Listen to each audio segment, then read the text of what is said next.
அண்மைச் செய்தி. ஈரான் தலைநகர் டெஹ்ரானில் உள்ள உச்ச தலைவர் அயதுல்லா அல் கமேனியின் மாளிகை குண்டு வீசி தகர்க்கப்பட்டது. இஸ்ரேல் தெரிவித்திருக்கிறது.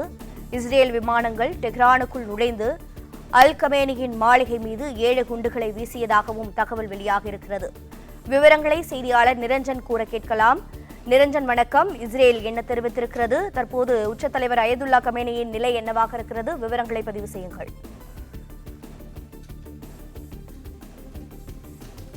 மிக முக்கியமான ஒரு செய்தியாக வந்திருப்பது ஈரானில் இருக்கக்கூடிய அல் கமேனியினுடைய மாளிகை என்பது குண்டு வீசி தகர்க்கப்பட்டிருப்பதாக தகவல் வந்திருக்கின்றது.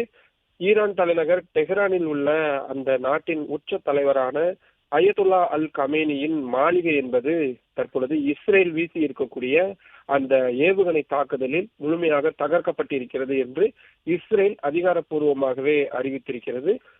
இஸ்ரேலுடைய விமானங்கள் டெஹ்ரானுக்குள் நுழைந்து அல் கமேனியின் மாளிகை மீது 7 குண்டுகளை வீசியதாகவும், இந்த ஏவுகணைகளின் மூலமாக அல் கமேனியின் அந்த மாளிகையை தகர்க்க வேண்டும் என்பதுதான் தங்களது இலக்காக இருந்ததாகவும், அந்த இலக்கு அடையப்பட்டிருக்கிறது என்றும் இஸ்ரேல் ராணுவம் அதிகாரப்பூர்வமாக கூறியிருக்கிறார்கள்.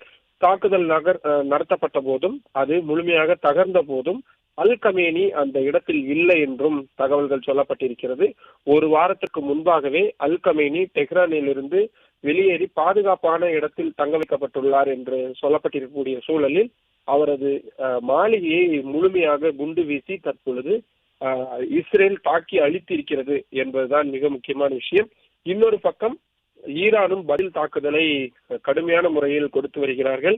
வெறும் இஸ்ரேலுக்கு எதிராக மட்டுமில்லாமல் இஸ்ரேலை ஒட்டி இருக்கக்கூடிய ஜோர்டான், அதே போல அமெரிக்காவுடைய படைகள் நிலை கொண்டிருக்கக்கூடிய மற்ற நாடுகளாக இருக்கக்கூடிய ஈரான், ஈராக், அதே மாதிரி சவுதி அரேபியா உள்ளிட்ட பல்வேறு இடங்களிலும் அவர்கள் தாக்குதலை தொடர்ச்சியாக நடத்தி வருகிறார்கள்.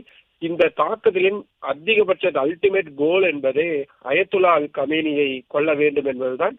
இதை அமெரிக்க அதிபர் டொனால்ட் ட்ரம்ப் வெளிப்படையாகவே கூறியிருந்த சூழலில் தற்பொழுது ஈரானில் இருக்கக்கூடிய டெஹ்ரானில் உள்ள அந்த நாட்டின் தலைநகருக்குள்ளேயே விமானங்கள், இஸ்ரேலுடைய விமானங்கள் சென்று 7 குண்டுகளை வீசி அவருடைய மாளிகையை முற்றிலுமாக அழித்து ஒழித்திருக்கிறார்கள் என்பதுதான் தற்பொழுதைக்கான மிக முக்கியமான செய்தியாக வந்திருக்கிறது.